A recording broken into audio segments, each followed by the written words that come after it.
Okay, ano po ang pangalan mo, ma'am? Laris po. Laris, o si Ma'am Laris. Ilan taon na po kayo?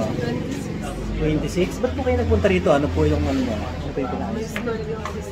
Scoliosis, allergy, asthma, tapos may back pain din, ano? Eh, kamusta naman po kayo?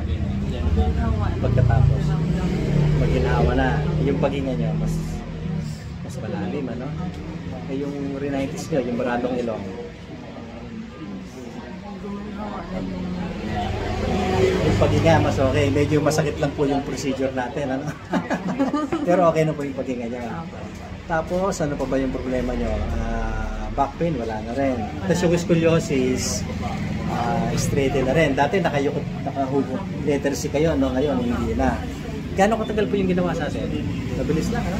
Mabilis lang. That's it. Ano masasabi nyo, ma'am? Thank you po. Thank you. Salamat sa Diyos. Salamat sa Diyos. That's it. Salamat sa Diyos.